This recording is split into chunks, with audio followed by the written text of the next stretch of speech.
All right, so the Tampa Bay Buccaneers have re-signed Jamel Dean. Jamel Dean, a player who has been a very important piece of them, in the Super Bowl run. I'm going to get into the film, what I like about Jamel Dean, and some other stuff as well, some statistics. But first, I just want to talk about the move itself, and is it the right signing? Because again, while the official details have not yet been announced as to how much he's going to be getting, getting paid, it's still an interesting move, I think, just in terms of the, do you pay that much for a corner, especially one, the Buccaneers are cash strapped right now. They just spent a lot of work to get to the point where they are currently not spending over the salary cap. So going out and signing another player, even if it's someone who was on your roster already, is that the right move? Should you just be building for the future?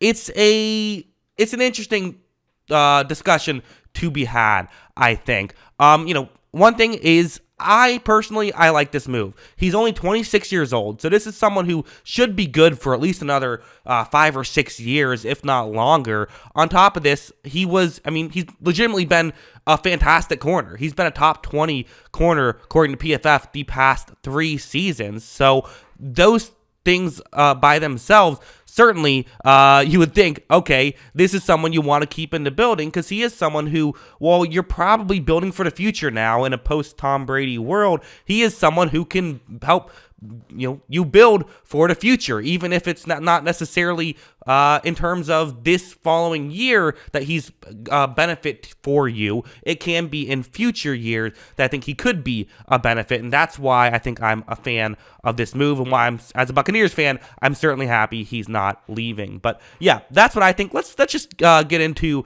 kind of the player itself and why I think he is so valuable, and it is worth a big contract, in my opinion. Let's start off and look at this is where PFF had him on their big board. They had him as the 5th highest rated overall player that was a free agent. Their projected contract for him was $17 million a year.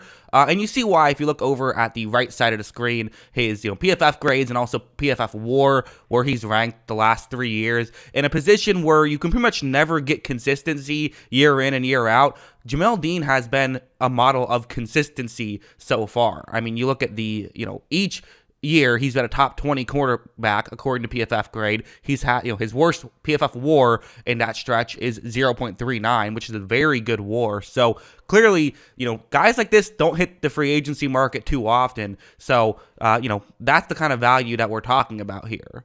Like, let's start off with this play. This is a great example of, very complicated scheme in Tampa Bay, something that he has to, be able to do a lot of different things in. And here's what he was able to do, where you see where he is on the field. He's the one who I've circled in white. As the look of it from here, it appears as though it's probably a cover 3 zone, but, Todd Bowles loves his disguises, and this is a disguise. It is not a cover 3 zone. This is actually a cover 2 zone. That's what they're doing right here, meaning that for Jamel Dean, he's going to go back and basically play a safety position, which is important given a key route on this play. That one for New Orleans is where they're going to look to throw the football to. So for Dean, he's already going to be a little bit out of position. It's a route that could be dangerous. Watch how when this play begins, you see that Dean does a good job of getting back into where he's supposed to be, but now there is a window. You can see why Jameis Winston wants to make this throw. As you see, he is going to make that throw, and there is a great comeback by Jamel Dean to be able to just have that closing speed and be able to go over and get the interception. Dean's a fast corner, and he takes advantage of that and can turn it into highlight reel level plays. So even when he's out of position on this part, because really no fault of his own, but even when he's a little bit out of position, he can always come back. You also have stuff like this, which is just being a smart player, I would think, just like being aware of what's going on. It's a cover 3 zone, and you see where Jamel Dean is supposed to cover, right? The top right-hand corner of the screen. Right when this play begins, once again, Winston takes the snap. He's going to look down the field, and really, Dean's doing his job. Dean's doing what he's supposed to do, but he's not really in this play, right? These deeper routes are really almost designed to push Dean and other players further deep. That's all they were doing. The player who I've circled in black, that's where Winston is going to look to throw to. And to be honest, if Dean just stayed further deep and had no impact on this play, I would still consider it a good play, I think, because he's just doing his job right here. But when Winston makes the throw, Dean reads it, and he's able to get back and get the interception when it was a high throw. So again,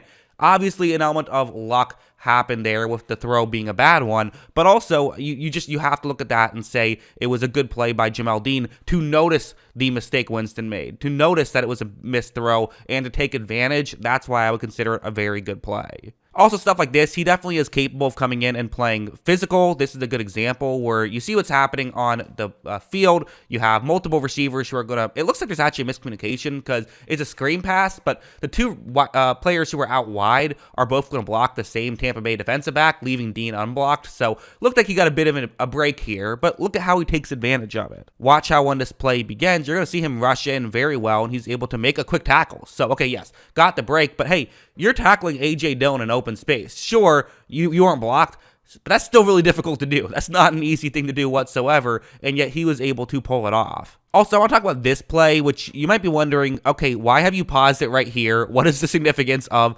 basically a very zoomed out shot of the field where it's not even in focus? Well, the reason why I did it is because a little bit complicated, but I got to just explain what happened before we are even at this point. Tampa Bay was subbing defensive players, whereas Aaron Rodgers and the Packers were not, so they're hurrying up to the line to see if they can get a too many men on the field call, which they actually would get. So that's why, the all-22 guy, a little bit slow on the gun right here, which, understandable. But anyways, watch how when, we get back in focus and get a little bit closer, you see that I've circled Jamel Dean in white, and you see a Green Bay player who is looking like he's about to get open. Now, in this scenario, maybe Aaron Rodgers doesn't make this throw if it wasn't because, a free play. Maybe he does something else, but maybe he still makes this throw. It doesn't seem like it's a bad shot to take necessarily. He's kind of, throwing off balance. That's the most difficult part of it. But I mean, you see how far away Jamel Dean is from the intended receiver. He has just a ton of ground to cover, but like I said, he is capable of covering a lot of ground.